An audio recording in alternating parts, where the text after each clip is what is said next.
each week we welcome to the stage one of our highly talented members or special guests to bring us something to help you and your business. Our next guest is an award-winning, globally recognized top 100 chief marketing officer and chartered marketeer, a fellow of the IDM and the CIM and member of the DMA and CIPR. And if you didn't catch all those acronyms and abbreviations, you're not alone. Let's just say a lot of them. Having spent 25 years in technology and marketing, or technology marketing, building her career in startups, she really knows how to develop a successful marketing strategy and to help get the best performance out of teams. With a vast amount of experience, she makes it her mission to provide a real advantage to all of her clients to enable them to drive economic growth.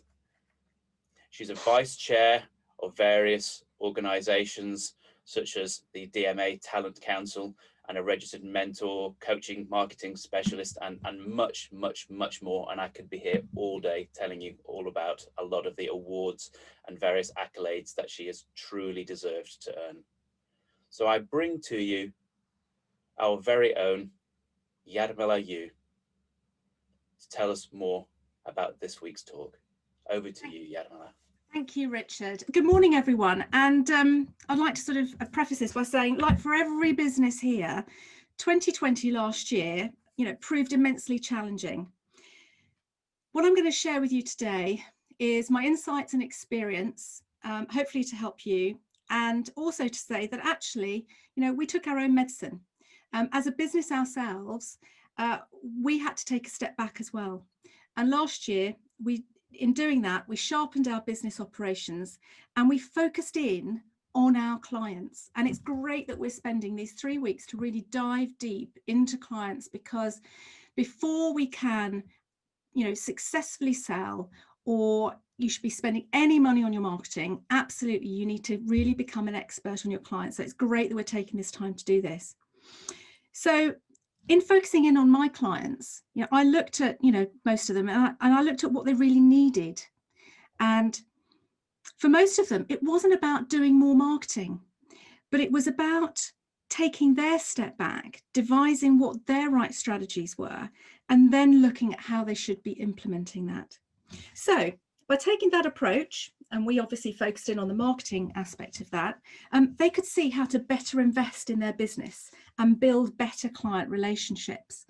Be that to drive immediate sales right now, although we know that it was very tough last year, or in some instances, they used the time to actually lay the groundwork so that they could make more successful sales at a future date.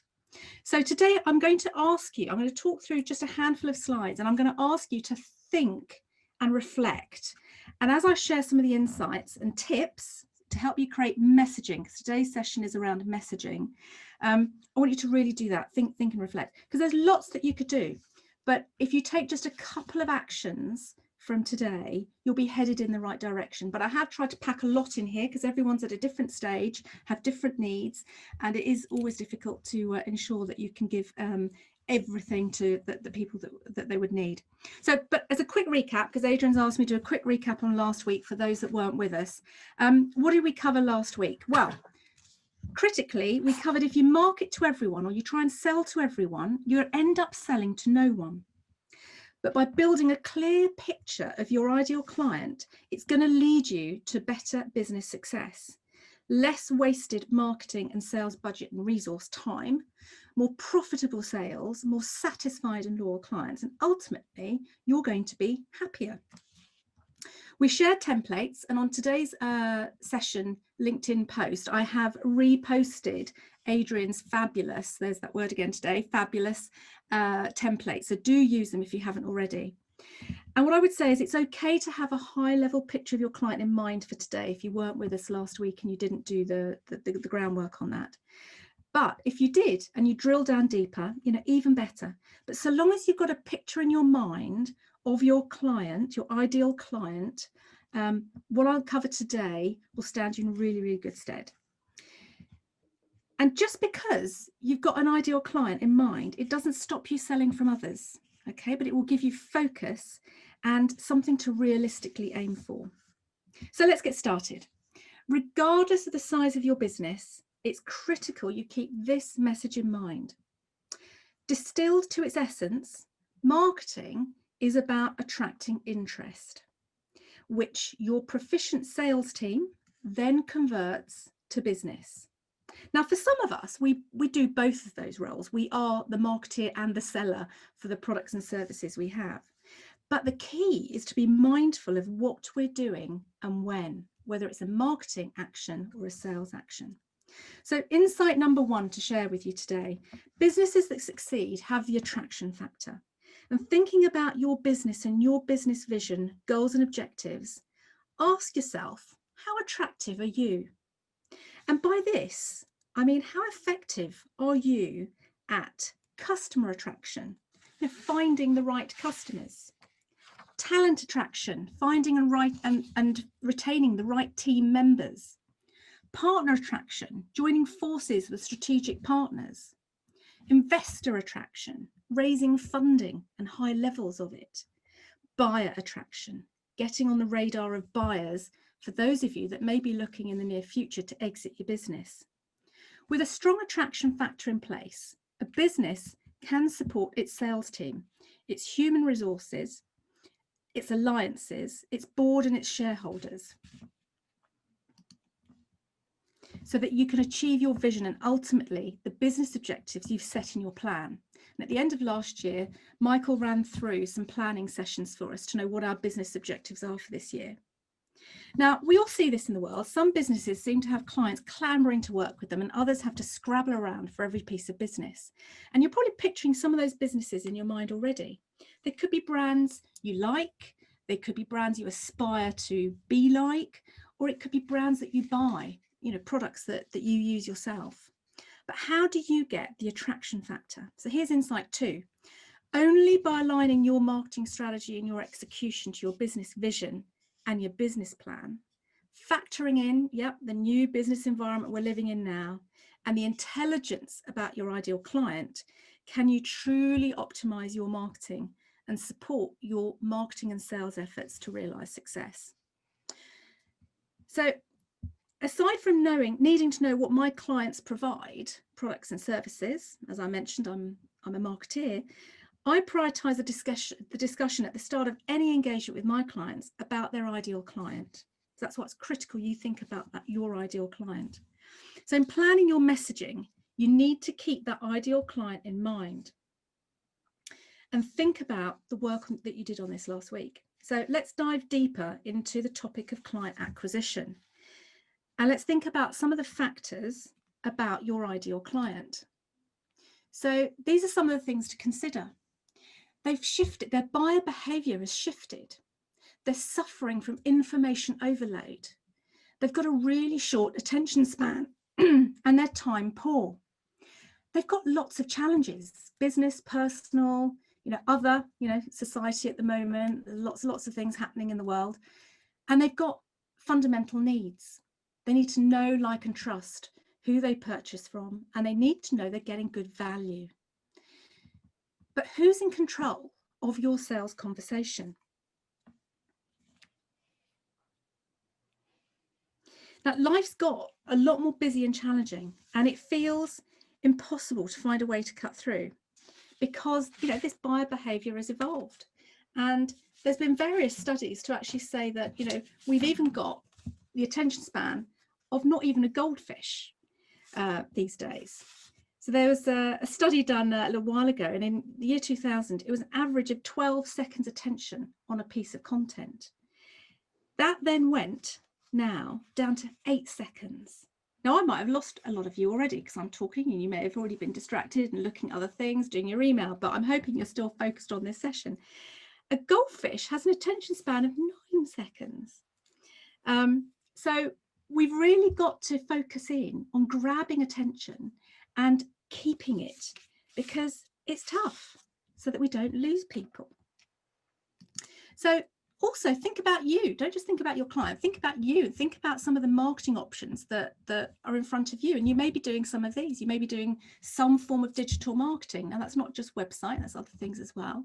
Advertising, email. You might be doing actual email, you might be doing high impact direct mail, so in the post, social media, events online at the moment, but then offline eventually again. You might be doing PRs, entering awards, all sorts of other things. So where are you currently? Is a question for you again. Where could you show up? Where do you show up? How do you show up at the moment? Now, marketing's become really complex. And you look at this slide and you might think, wow, I'm only doing a couple of these things. And you may think, oh, goodness, I actually need to be everywhere all of the time. And you suddenly start to feel that control going further and further. But don't worry, help is at hand. Warning, the next slide is a little bit busy, but stick with it. Okay. Now, whilst not much feels linear necessarily anymore, you can start to take back control by working to a process. And some fundamentals have not changed. Whilst a lot in the world has changed, some things haven't. And the buyer journey and the sales cycle are two things that have somewhat remained intact. We still need, as consumers, whether it's of consumer products or business products, we still need to move through from understanding something, really understanding it, considering a purchase, making that purchase, and then potentially becoming a loyal customer. So that still remains as part of the buyer journey. And in the sales world, the sales cycle still exists, where you come across someone and you're a bit suspicious of them and you think, well, could they become a customer? You know, could they become a prospect? But you're not sure. Some will, you know, convert and to become prospects. And then you start to think, could they actually become a potential customer?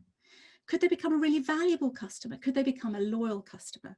So the sales cycle still exists. The way that you can take back control is by understanding your client and what they need at each step of their buyer journey with you and how you support them through your sales cycle.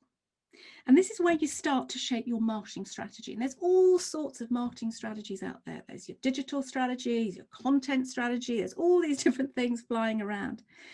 But simplify and just think, actually, what's my baseline marketing strategy? And craft your messaging to appeal to that target client and then put them where they'll see them. And that's how you sort of simplify it. Now, start with what you've got. So do a quick audit. So think about your target client. You know, who is that ideal target client? Who are they? Think about that picture you've got in your mind. Think about your offerings that map to the problems that those clients are facing. Think about the journey that they go through in exploring a solution to the problem that they've got. Think about the steps that they take. And think about the sales process you want to guide them through, because this is how you can take back control and how you can speed the sales process and improve conversion through every step of the sales cycle. So if you could convert more suspects to prospects because you've put the right messaging in front of them, you know, that's great. That will really affect your bottom line at the end of the day, because you'll be converting more suspects to prospects. If you can better convert those prospects to potential customers, again, at the end of the day, you'll be converting more clients. So sometimes people think about, oh, well, we win 1 in 10 deals. Well, actually, if you go back to the start and you sharpen the messaging you put out at each of these stages of the buyer journey mapped to the sales cycle, that really focuses in on your ideal client, you'll start to improve the conversion rate through each of these stages. So you'll suddenly find you move from 1 in 10 wins, you may be having 4 in 10 wins because you're actually increasing those numbers. So start with that audit of what you've got and think about who you need to be marketing and selling to. And if it's not a single person, you'll need to tailor your marketing potentially to several individuals in an organization. Think about, you know, what you know about what you need to be marketing. You know, glean as much information as you can about that target client. Again, you know, best people to, you know, figure out, you know, what they need is to actually ask them. And then think about what you know about that target audience. So use those profiles of the client to design the right messaging and Crucially, I always talk about integrated marketing. So, one touch doesn't do it all. So think about, the marketing you need to do across a few different touch points. So digital, social, could be email, other things. So this is a key slide, and I will put these. I will put this to the NFG group later today. So some tips really about when you're shaping your messaging. And we love the B statements. Our values map to being bold, brave, and different. So allow me the similarity here with the list. But these are some of the tips with thinking about your messaging. Now, some of you are existing brands. You've been in business a while. You've got assets. You've figured out your target client. You might still need to refresh or sharpen up what you're doing because time doesn't stand still. But if you are in that bucket, then think about applying some of these tips to what you're already doing. If you're just starting out, then start to think about these tips as you start to plan new content or to plan out your strategy. Some of the sessions that we run at the NFG have covered various of the items on here. We've had a great session on content from Stacey Kehoe. We've had a wonderful session from Selena on value and mission. We've had business planning from Michael, and Adrian has run the session last week also on clients and business planning. So a lot of these tips actually relate back to other sessions that we've run and others that we'll probably run in the rest of 2021. I won't read through this slide. You can read, and I will make the slide available on the group. But if you can start to apply some of this to what you're doing, you'll start to elevate and uplift your marketing and hopefully improve your sales connection. Some extra tips is to keep it simple. And if you're thinking about a piece of content, this relates back to a session that Stacey Kehoe did, is think about each piece of content and just give it one main idea. Don't bombard people. Think back to where people are these days. They're time poor, information overload, there's stuff coming at them from everywhere. So keep it simple for them so they can latch on to stuff. So these are some summary things to think about. So think about your channels and think about, there's a session that Angus ran actually on LinkedIn, and he famously talks about Diana, his friend Diana, and about the combination of digital and analog. And these two things must be complementary. So whatever you might be doing online, make sure it maps to your online and offline together. Your messages, ensuring that they're clear and they're valuable, and ensure consistency across the different channels you're using. Make sure there's a multi-touch element to it, that it supports that customer journey and buyer behavior, and that it continues that flow.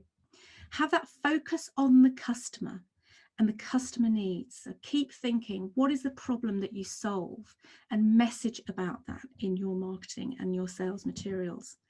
And ensure that your content and tactic preferred. So next week's session, we'll be talking about where you show up, and that's about a bit more about content preferences and tactic preferences that people have. Pointless creating wonderful content, but you're actually putting it on, say, you're doing loads of blogs, but actually your target audience isn't a blog reader, so they're missing it entirely. Alignment, absolutely critical. So focus, get that alignment to your business and also to that buyer journey and sales cycle. It needs to be seamless. And metrics, test and track and ensure that you're getting the conversion. It's pointless spending lots of time on anything and not get the results from it. And results are varied depending on what you're setting as your objectives, or what the objectives are of particular assets or stages of the marketing you're doing. It could be that you've got certain assets that are very much at that beginning sort of awareness stage. Are they working? Are they getting traction? Are you getting engagement around them? Are you actually creating demand? Are you getting interest? Are you getting downloads? Are you getting inquiry forms filled in off the back of messaging that you're putting out there? Ultimately, it's all about sales. Are you getting those sales through the door? Are you getting the numbers you need? And customer satisfaction. Are you getting that so that you can actually turn those sales into lifelong customers? So there's a lot to do there, but it's a bit of a validation exercise with your messaging. Are you the right vendor for who's receiving your materials and your messaging, and are they the right client for you? And it's trying to find that marriage, really. And getting a yes and a yes to both those things, you've got a successful match, but it's more than just a sale. It's the makings of a mutually beneficial relationship via an efficient and effective process. So yes, you've got to show up in a few different places, but they've got to be the right places for where your clients are. They've got to be messaged to the problems and the solution to those problems. And they've got to be an easy way for people to engage with you, and ensuring that you've got easy to access call to actions and ability for people to engage with you is key, so that you can get that feedback from them.